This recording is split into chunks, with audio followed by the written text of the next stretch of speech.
Now, I used to go out with these guys and a family member of mine to get buffalo wings. And, they would drink pretty heavily. And I would tell my family member, hey, look, I know they're probably going to be drinking and driving. I don't know. I'm not going to speculate, but I think they're probably going to be under the influence of alcohol and they're going to be driving. But look, you're not them. I can control these people who are not related to me. They're going to do what they're going to do.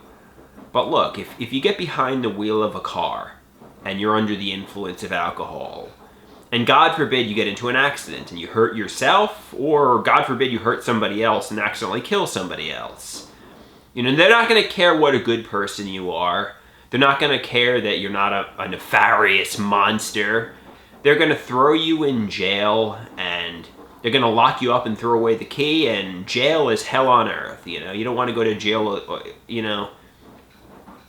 So, you might think, oh, I only had a beer or two or three, and I'm fine to drive, but, what I'm trying to say here is don't drink and drive, I remember many years ago, you might think it's never going to happen to me, but I remember many years ago, there was an assembly at the school, and, this lady was like, I'm not a bad person. I was 18 years old. I drank and accidentally killed somebody, and they locked me up, and I'm in jail for years. I'm like, yeah, this person, I'm sure, is not a bad person. She wasn't a nefarious serial killer, but she made a mistake, and, the law isn't too kind to that.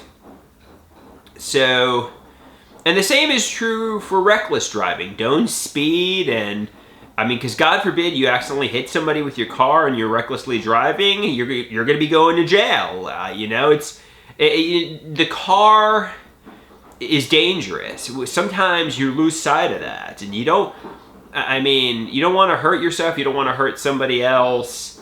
The car is dangerous enough when you're completely sober. Don't add to it by drinking and driving.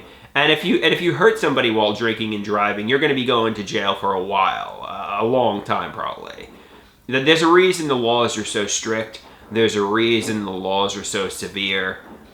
But I realize, some of these people are like 18-year-olds who make a mistake, and they aren't nefarious monsters. They're probably good people at heart. They aren't like these deranged serial killers who belong in prison, and they probably would never do it again after learning the lesson the hard way, but hey, that's life. Sometimes you make a mistake and you throw your life away. And I was trying to tell my brother, look, these other guys, they may do it, but don't drink and drive.